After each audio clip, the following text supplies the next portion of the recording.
Hello students, मैं अमन गुप्ता आपका हमारे इस यूट्यूब चैनल पे स्वागत करता हूं। तो आज का जो हमारा टॉपिक है वो इंटीजर मॉडुलो एन। आज हम इंटीजर मॉडुलो एन के बारे में डिटेल्स में पढ़ने जा रहे हैं। तो वीडियो को शुरू करने से पहले अगर आप हमारे इस चैनल पे नए हैं तो हमारे समर्थ लर्निंग हब के इस चैनल को सब्सक्राइब करें और बेल आइकन को दबाना ना भूलें। तो चलिए शुरू करते हैं।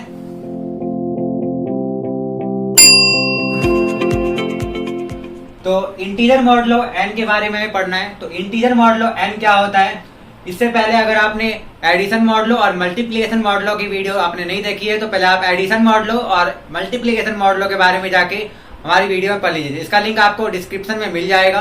तो इंटीजर मॉडुलो क्या होता है, बेसिकली हमें इंटीजर्स का एक सेट लेना होता है। तो हम यहाँ पे कंसीडर कर लेते हैं, consider a set of integers.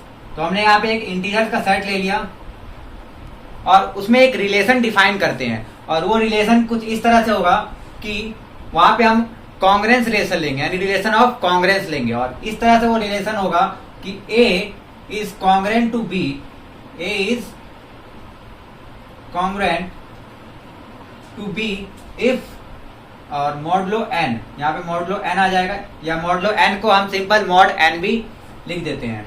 तो इसका मतलब क्या हुआ, A is congruent to B, यानी A जो है वो B के कॉन्ग्रेंट होगा मॉडुलो n के रिस्पेक्ट में। और कब होगा, if n divides a minus b, यानी कि जब n है वो a माइनस b को डिवाइड कर देगा तो हम बोलेंगे कि a b पे कॉन्ग्रेंट है। और ये एक रिलेशन है जो कि इस सेट के अंदर हमने लिया है। और सेट में जो एलिमेंट है वो क्या है, सारे के सारे इंटीजर्स है, यानी कि हमने एक सेट ऑफ इंटीजर्स ले लिया है। तो अगर हम इसको अलजेब्रिकली लिखे तो हम कुछ इस तरह से लिख सकते हैं कि a is congruent to b, यानी कि ये जो ट्रिपल इक्वल का साइन है ये क्या है, कॉन्ग्रेंट का साइन होता है। ठीक है, तो हम बोलते हैं A congruent to B modulo n। Modulo n को हम मॉड n लिख देते हैं और इसको हम ब्रैकेट में लिखते हैं। तो इसका मतलब यही हुआ कि A is congruent to B modulo n if n divides A minus B, यानी कि जब A माइनस B को n जो है वो डिवाइड कर देगा तो हम बोलते हैं कि A जो है वो B के कॉन्ग्रेंट होता है। इसका मतलब सीधा सीधा ये भी आप निकाल सकते हैं कि n को अगर हम A से डिवाइड करेंगे तो जो रिमाइंडर है वो क्या आएगा, B आएगा। ये आप कुछ एग्जांपल के तौर पे समझ सकते हैं कि अगर यहाँ पे 4 लिखा हुआ है तो 4 कॉन्ग्रेंट है 1 के और मॉडुलो यहाँ पे हम ले लेते हैं 3। तो यहाँ पे आप देख सकते हैं कि अगर हम 4 माइनस 1 करें यानी a माइनस b करें तो क्या आता है, 3 आता है। और जो 3 है वो इस 3 को पूरा डिवाइड कर देता है, यानी कि जो मॉड 3 है वो 3 इस 3 को पूरा डिवाइड कर लेता है। तो इसीलिए यहाँ पे जो 4 है वो 1 के क्या हो जाएगा, कॉन्ग्रेंट हो जाएगा। किसके रिस्पेक्ट में, मॉडुलो 3 के रिस्पेक्ट में। इसको कुछ इस तरह से भी हम बोल सकते हैं कि अगर हम 3 को मतलब 4 को अगर हम 3 से डिवाइड करें तो जो रिमाइंडर है वो क्या आएगा, यहाँ पे रिमाइंडर आ जाएगा यहाँ पे 1, यानी कि यहाँ पे जो होता है वो रिमाइंडर होता है। बेसिकली आप किसी भी डिवाइजर में अगर आप रिमाइंडर को माइनस कर देते हैं तो जो डिवाइडेंड होता है उससे वो पूरा डिवाइड हो जाता है। तो इसलिए यहाँ पे हमने लिख रखा है कि a माइनस b को जो n है वो पूरा डिवाइड कर रहा है। तो यहाँ पे ये एक कॉन्ग्रेंस रिलेशन है। तो हमने ये एक सेट के अंदर लिया है। अब यहाँ पे हमें क्या करना है, अब यहाँ पे हमें ये जो कॉन्ग्रेंट है, ये कॉन्ग्रेंट का जो साइन है ये एक इक्विवेलेंस रिलेशन होता है, यानी कि इज अ इक्विवेलेंस रिलेशन। अब इक्विवेलेंस रिलेशन क्या होता है, ये आपने पढ़ रखा होगा कि इक्विवेलेंस रिलेशन वो होता है जिसमें रिफ्लेक्सिव, सिमेट्रिक और ट्रांजिटिव ये तीनों केस सेटिस्फाई हो जाए। रिफ्लेक्सिव का मतलब क्या होता है कि अगर किसी सेट के 2 एलिमेंट यानी कि A एलिमेंट A पे ही रिलेट करे, यानी कोई एलिमेंट अपने आप पे ही रिलेट करता हो तो आप बोलते हैं कि वो जो रिलेशन है वो कैसा है, रिफ्लेक्सिव है। ठीक है, अब आते हैं सिमेट्रिक पे। तो सिमेट्रिक में क्या होता है, अगर A B पे रिलेट कर रहा है यानी A का रिलेशन B से अगर है तो उस केस में B का रिलेशन भी A से होना चाहिए, तब हम बोलेंगे कि उस केस में जो रिलेशन है वो क्या होगा, सिमेट्रिक होगा। और ट्रांजिटिव में क्या होता है कि अगर A B पे रिलेट करता है और B जो है वो C पे रिलेट कर रहा है तो इसका मतलब है एंड, तो इम्प्लाइज दैट A जो है वो रिलेट करेगा C पे, यानी A का रिलेशन B से है और B का रिलेशन C से है तो A का रिलेशन C से भी होना चाहिए। तो इस केस में हम बोलेंगे कि वो रिलेशन ट्रांजिटिव है। तो जिस केस में ये तीनों ही सेटिस्फाई हो जाए, यानी रिफ्लेक्सिव, सिमेट्रिक और ट्रांजिटिव ये तीनों के तीनों हो जाते हैं, उसको हम बोलते हैं इक्विवेलेंस रिलेशन। तो यहाँ पे जो ये कॉन्ग्रेंस का साइन ये क्या है, एक इक्विवेलेंस रिलेशन है, यानी कि ये सिमेट्रिक भी है, रिफ्लेक्सिव भी है और ट्रांजिटिव भी है। तो ये जो रिलेशन है, ये हमने इक्विवेलेंस प्रूव कर दिया। अब इसके आगे जो है, अब हमें क्या करना है, हमें इस सेट को, यानी कि जो ये इंटीजर्स का सेट है, इसको हम जेड भी बोलते हैं, तो इस सेट को हमें पार्टीशंस करने, यानी इस सेट के हमें पार्टीशंस करते हैं। तो आइए आप देखते हैं इसको कैसे, किस तरह से पार्टीशन करेंगे, और पार्टीशन करने के बाद जो वो अलग अलग जो सेट्स बनेंगे वो किस तरह से डिफाइन होंगे। तो आइए देखते हैं। तो अब हमें क्या करना है, अब जो हमारा सेट जेड आया है हमें उसके पार्टीशंस करने हैं। तो यहाँ पे हम पार्टीशंस करते हैं, पार्टीशंस ऑफ जेड, ठीक है। और इस जेड के पार्टीशंस हमें इस तरह से करने हैं कि ये जो जिसकी जो पार्टीशंस आएंगे वो डिसजॉइंट क्लासेस के रूप में कन्वर्ट हो जाएंगे। यानी कि हमें जो इसके पार्टीशंस करने हैं उसको क्या करना है, डिसजॉइंट इक्विवेलेंस क्लासेस के रूप में कन्वर्ट करना है, यानी कि इनटू डिसजॉइंट इक्विवेलेंस क्लासेस, ठीक है। यानी कि इसके जितने भी पार्टीशंस होंगे वो सारे पहले तो डिसजॉइंट होंगे, डिसजॉइंट यानी कि उनमें कोई से भी एलिमेंट्स कॉमन नहीं होने चाहिए, और वो इक्विवेलेंस क्लासेस में कन्वर्ट हो जाएंगे। यहाँ पे जो इक्विवेलेंस क्लासेस है वो क्या कहलाएगा, यहाँ पे कॉन्ग्रुएंस क्लासेस मॉडुलो n, यहाँ पे इज कॉल्ड, जो जितने भी पार्टीशंस होंगे उसको हम क्या बोलेंगे, कॉन्ग्रुएंस क्लासेस मॉडुलो n, ठीक है। अब इस कॉन्ग्रुएंस क्लासेस मॉडुलो n में जो एलिमेंट होंगे हम उसको डिनोट कर सकते हैं r से। तो we denote the class containing r, जिस क्लास में r कंटेन होगा, यानी r कोई भी एक इंटीजर है, तो जिस क्लास में r कंटेन होगा उसको हम डिनोट कर सकते हैं r बार पे, ठीक है। यानी हम जिस भी क्लास में r कंटेन होगा उसको हम किस तरह से डिनोट कर रहे हैं, r बार के फॉर्म में।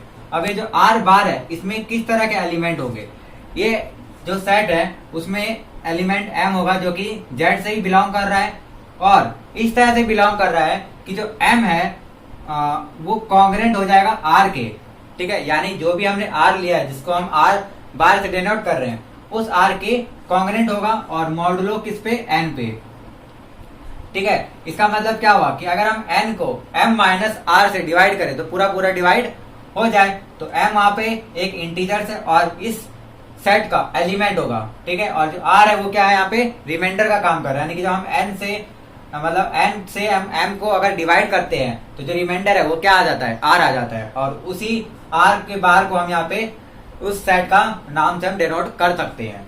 तो यहाँ पे आप देख सकते हैं कि अगर हम n को डिवाइड करें m माइनस r से तो पूरा पूरा डिवाइड हो जा रहा है, इसका मतलब यही है। तो अगर डिवाइड हो रहा है तो कुछ ना कुछ क्वोशिएंट आ रहा होगा, यानी कि अगर 3 जो है अगर वो 12 को डिवाइड कर दे रहा है तो कुछ ना कुछ क्वोशिएंट आ रहा होगा, जैसे यहाँ पे 4 टाइम्स में डिवाइड कर रहे हैं, तो इसी तरह यहाँ पर कुछ ना कुछ डिवाइड कर रहा होगा। तो हम इसको इस तरह से लिख सकते हैं कि m minus r is equal to n q, q क्या है, यहाँ पे कोई एक क्वोशिएंट है, और क्यू जो है वो कोई इंटीजर ही होना चाहिए, यानी कि इसी साइड से आना चाहिए क्यू भी, ठीक है। तो अगर हम इसको आगे फर्दर लिखे तो यहाँ से m हमें मिल जाता है, अगर इस r को हम उस तरह भेज दे तो ये क्या आ जाएगा, एन क्यू प्लस r, यानी कि जो m का फॉर्मेट है वो हमें एन क्यू प्लस r के फॉर्म का मिल गया। यहाँ पे ध्यान रखने वाली बात ये है कि जो r है वो किस पे डिपेंड करता है, वो डिपेंड करता है n पे, क्योंकि r एक रिमाइंडर है, और रिमाइंडर किस पे डिपेंड करता है, डिवाइडेंट पे, यानी जिससे भी हम डिवाइड कर रहे हैं वो जो r है उससे हमेशा छोटा होना चाहिए, और जो उसकी रेंज होती है, r की जो रेंज होती है वो n से छोटी होती है, लेकिन 0 और 0 से बड़ी होती है, यानी या तो वो 0 के इक्वल होगा या 0 से बड़ा होगा, लेकिन n से हमेशा वो छोटा होगा, यानी n के इक्वल वो कभी भी नहीं आ सकता। जैसे आपको पता है किसी भी नंबर को अगर आपको डिवाइड करना है तो जो रिमाइंडर बचेगा वो कभी भी इसके इक्वल नहीं आ सकता, हमेशा इससे छोटा आएगा। तो वही यहाँ पर हमने ज्योमेट्रिक फॉर्म में इसको लिख दिया है। तो यहाँ से हमें m equal to n q plus में r मिल गया, यानी कि जो r बार है उसको हम इस तरह से डिफाइन कर सकते हैं, m जो है m की जगह हम क्या लिख सकते हैं, डायरेक्ट एन क्यू प्लस में r, और यहाँ पर जो q है वो कहाँ से आ रहा है, एक इंटीजर से ही आ रहा है, ठीक है। और n और r तो पहले से ही इंटीजर्स है हमारा, और जो q है वो भी एक इंटीजर्स आ चुका है। तो r बार का हमने एक सेट बना लिया जिसमें इस तरह के एलिमेंट आ रहे हैं। अब इस तरह के एलिमेंट आ रहे हैं तो आपने डिवीजन एल्गोरिथम पढ़ रखा होगा, डिवीजन एल्गोरिथम में हम a is equal to b q plus r के फॉर्म का लिखते हैं, यानी किसी भी इंटीजर को हम इस फॉर्म में लिख सकते हैं, यानी कि ये जो है ये एक इंटीजर के फॉर्म का ही लिखा हुआ है। वो इंटीजर जिसको n से डिवाइड करने पे क्वोशिएंट q आता है और रिमाइंडर क्या आता है, r आता है। और ये जो रिमाइंडर है वो डिपेंड करता है किस पे, n पे, यानी कि जो r की रेंज है वो ये होनी चाहिए। ठीक है, तो इस तरह से यहाँ पर हम कह सकते हैं कि जो r है, r की जो वैल्यू है वो क्या क्या हो सकती है। इस केस में अगर हम r की वैल्यू देखें तो क्या हो सकती है, या तो वो 0 हो सकती है, या तो 1 हो सकती है, या 2 हो सकती है, या 3, या फिर ये कहां तक हो सकती है, n से एक कम, यानी कि n से छोटी होनी चाहिए, तो n से एक कम होने तक हो सकती है। तो ये सारे क्या है, r की वैल्यूज है। तो इसी तरह अगर यहाँ पे r बार ले तो r बार की जगह हम ये सारे रख सकते हैं, यानी अगर r 0 है तो यहाँ पे हम 0 का बार लिख सकते हैं, और अगर r 1 है तो हम क्या लिख सकते हैं, 1 का बार। r अगर 2 है तो हम क्या लिख सकते हैं, 2 का बार। तो इस तरह से वो सारे क्या बन जाएंगे, एक सेट्स बन जाएंगे। ठीक है, तो अगर हम इस तरह से लिखें कि 0 का बार, तो इसका मतलब क्या हुआ, r बार की जगह हमने क्या लिख दिया है, 0 बार, यानी कि जो रिमाइंडर है वो क्या होना चाहिए, 0 होना चाहिए। यानी कि ऐसा एलिमेंट हमें यहाँ पे लेना है जिसको अगर हम n से डिवाइड करें, यानी कि जो भी मॉडुलो है उससे अगर हम डिवाइड करते वो पूरा पूरा डिवाइड हो जाए, यानी कि एक तरह से ये रिमाइंडर का काम कर रहा है। ये जो 0 बार है ये किसको डिनोट करता है, रिमाइंडर को डिनोट करता है, क्योंकि यहाँ पे जो r है वो रिमाइंडर है और हम इस पे बार लगा रहे हैं तो हम इसको सेट का नाम दे रहे हैं, लेकिन है क्या ये एक्चुअली में, ये रिमाइंडर को ही डिनोट कर रहा है। तो हम इस तरह से यहाँ पे 0 बार, 1 बार, 2 बार, 3 बार, कई सारे इसी तरह n-1 बार तक के सेट्स बना सकते हैं। अगर हम कोई z एक इंटीजर्स का सेट लेते हैं और उस पे मॉडुलो n लगाते हैं, तो अगर हम उसके पार्टीशंस करते हैं तो इस तरह से जो पार्टीशंस है वो आएंगे, और ये सारे पार्टीशंस अपने आप में एक क्लास है, और क्या है वो, कॉन्ग्रुएंस क्लास मॉडुलो n कहलाते हैं। ठीक है, तो टोटल यहाँ पे n क्लासेस बनेंगे, क्योंकि ये 0 से स्टार्ट हो रहा है और n-1 तक जा रहा है। ठीक है, n से कम है लेकिन यहाँ पे 0 ऐड हो गया, तो ये टोटल नंबर्स ऑफ जो क्लासेस है वो कितने हो जाएंगे, n हो जाएंगे। यानी कि अगर जितने भी मॉडुलो है, जो भी मॉडुलो नंबर्स है, उतने ही क्लासेस में वो सेट या जो भी इंटीजर का सेट है वो पार्टीशंस उसके होते हैं। तो अब यहाँ पे अगर आपको दिखना है कि अगर हम Zn ले तो इस Zn में कौन से एलिमेंट आएंगे, ये सारे आ जाएंगे। यानी कि अगर इन सारे को हम एक सेट में रख लेते हैं, यानी ये जितने भी पार्टीशंस हैं इन सब का अगर हम एक सेट बना ले तो उसको हम बोलेंगे Zn, और इस Zn को ही हम बोलते हैं इंटीजर मॉडुलो n। ठीक है, इसका मतलब जो इंटीजर मॉडुलो n है वो कहां से आया, वो एक इंटीजर के सेट से आया, और उस इंटीजर के सेट का हमने पार्टीशंस किया डिसजॉइंट इक्विवेलेंस क्लासेस में, और उस केस में जितने भी इक्विवेलेंस क्लासेस थे या कॉन्ग्रुएंस क्लासेस थे उन सबका अगर हमने एक सेट बना लिया तो उसको हम बोलते हैं इंटीजर्स मॉडुलो n। ठीक है, यानी यहाँ पे Zn लिखा हुआ है, तो इसका मतलब क्या हुआ, Z का मतलब होता है इंटीजर, और यहाँ पे इंटीजर मॉडुलो n की बात हो रही है। ठीक है, तो इसमें जितने भी एलिमेंट्स आएंगे वो सारे एक रिमाइंडर को रिप्रेजेंट कर रहे हैं, क्योंकि यहाँ पे जो r बार था वो कहाँ से हमने लिया था, रिमाइंडर से लिया था। ये जो r था एक रिमाइंडर था। ठीक है, तो यहाँ पे जितने भी एलिमेंट्स आएंगे वो सारे क्या होंगे, रिमाइंडर्स का सेट होगा। ठीक है, तो इंटीजर मॉडुलो n बेसिकली यही होता है। अब आइए इस इंटीजर मॉडुलो n पे हम कुछ ऑपरेशन लेते हैं और कुछ एग्जांपल्स लेकर देखते हैं कि ये किस तरह से काम करता है। तो आइए देखते हैं। तो आइए अब हम कुछ एक एग्जांपल लेकर चेक करते हैं कि ये किस तरह से काम करता है। तो हम कोई भी एक इंटीजर मॉडुलो ले लेते हैं और वो 4 पे ले लेते हैं। अगर हमने यहाँ पे एक Z4 लिया, इसका मतलब क्या है वो, कि है इंटीजर मॉडुलो 4। ठीक है, इसमें जो एलिमेंट आएंगे वो क्या आएंगे, 0 का बार, 1 का बार, 2 का बार और 3 का बार, क्योंकि जो इसमें एलिमेंट होते हैं वो इस n से एक कम होता है। तो यहाँ पे 4 है तो 4 - 1 क्या होता है, 3। तो इसके अंदर ये 4 एलिमेंट होंगे।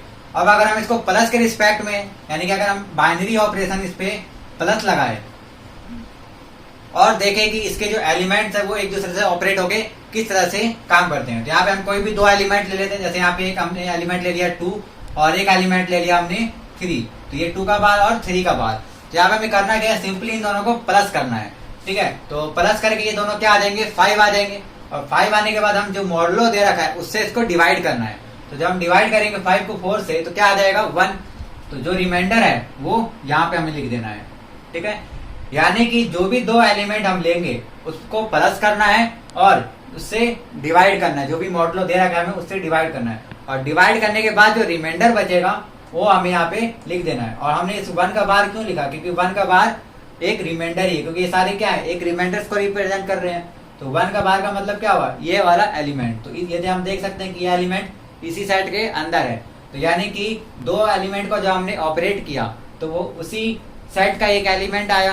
तो यानी कि अगर यहाँ पे हम कोई से भी दो एलिमेंट ले ले और उस पर ये जनरेट कर दे ये बाइनरी ऑपरेशन, तो वो उसी सेट के अंदर वो एलिमेंट आ जाता है। तो इसका मतलब क्या हुआ कि प्लस के रिस्पेक्ट में ये क्या है, एक क्लोजर प्रॉपर्टी को यानी कि ये सेटिस्फाई कर रहा है। इसी तरह हम देख सकते हैं कि एसोसिएटिविटी को भी ये सेटिस्फाई कर देगा। आइए देखते हैं, अगर हमने 3 एलिमेंट ले लिया 1, 2 एंड 3 और ये जो एलिमेंट है इनपे बार है, तो हम बार लगा सकते हैं। अब यहाँ पे हम क्या कर सकते हैं, पहले इन दोनों को ऑपरेट करेंगे और इस केस में हम क्या करेंगे, पहले इन दोनों को ऑपरेट करेंगे। तो आइए देखते हैं, जब हम देखते हैं 1 + 2 का काम करते हैं तो क्या आता है 3, और 3 को अगर हम 4 से डिवाइड करें तो डिवाइड नहीं होगा, यानी 0 टाइप में डिवाइड होगा। तो जो रिमाइंडर है वो क्या आ जाएगा, 3 आ जाएगा। और प्लस में क्या है यहाँ पे 3 का बार। अब इधर आप करते हैं अगर हम, तो ये 1 का बार है, प्लस में 2 + 3 क्या आ जाएगा यहाँ पे 5, और 5 को जब हम 4 से डिवाइड करेंगे तो रिमाइंडर क्या बचेगा 1। तो ये 1 का बार हो गया।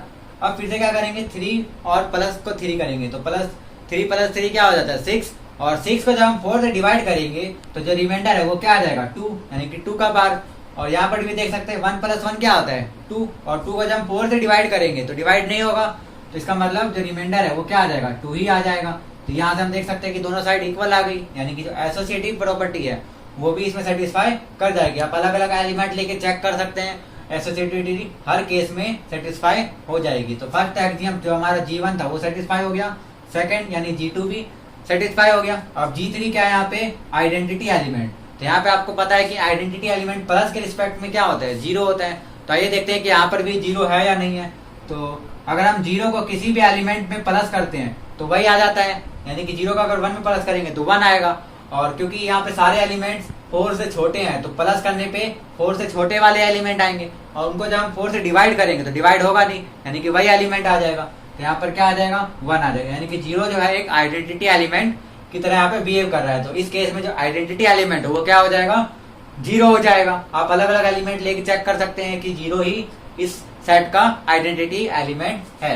अब आते हैं G4 पे, यानी कि इनवर्स एलिमेंट पे।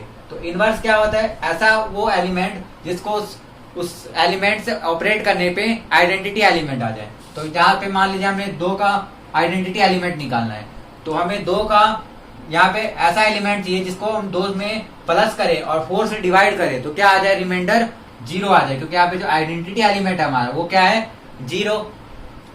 तो 0 कब आ सकता है, अगर हम 4 को 4 से ही डिवाइड करें तो 0 रिमाइंडर बचेगा, और 4 बनाने के लिए इसको किस में प्लस करना पड़ेगा, इसको 2 से ही प्लस करना पड़ेगा। तो यानी कि जो 2 का इनवर्स एलिमेंट है वो क्या है 2 ही है, यानी कि जो 2 है वो सेल्फ इनवर्स एलिमेंट है। ठीक है, अब कोई दूसरा एलिमेंट जैसे 3 है, तो 3 का अगर हमें इनवर्स एलिमेंट निकालना है तो हमें इसमें किसको क्या प्लस करना पड़ेगा, अगर हम इसमें 1 प्लस कर देते हैं तो ये 4 हो जाएगा, और 4 को 4 से डिवाइड करेंगे तो 0, यानी कि आइडेंटिटी एलिमेंट आ जाएगा। यानी कि जो 3 है उसका इनवर्स एलिमेंट क्या है 1, और इसी तरह 1 का इनवर्स एलिमेंट क्या है 3। ठीक है, तो यहाँ से आप देख सकते हैं कि इन चारों का इनवर्स एलिमेंट मिल गया, क्योंकि 0 जो आइडेंटिटी एलिमेंट है तो 0 का इनवर्स तो वो खुद ही हो जाता है क्योंकि ये सेल्फ इनवर्स होता है, और 2 भी यहाँ पे हमने देख लिया कि ये सेल्फ इनवर्स है, और 1 का 3 है और 3 का 1 है। तो G4 भी सेटिस्फाई हो गया। इसका मतलब क्या हुआ कि Z4 यानी कि जो इंटीजर मॉडुलो 4 है वो प्लस के रिस्पेक्ट में एक ग्रुप क्रिएट कर देता है, यानी कि ये जो Z4 प्लस लिखा हुआ ये एक ग्रुप है।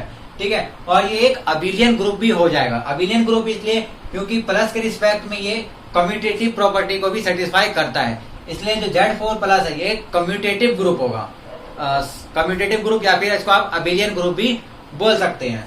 ठीक है, तो आपने देखा कि कोई भी इंटीजर मॉडुलो किस तरह से बिहेव करता है। बस हमें यहाँ पर क्या करना है, कोई भी 2 एलिमेंट लेने हैं, उनको अगर प्लस के रिस्पेक्ट में या मल्टीप्लाई के जो भी है वो करके डिवाइड करना है, और डिवाइड करके जो रिमाइंडर आएगा वो हमारा आंसर हो जाएगा, यानी कि वो आंसर इस सेट के अंदर ही होना चाहिए।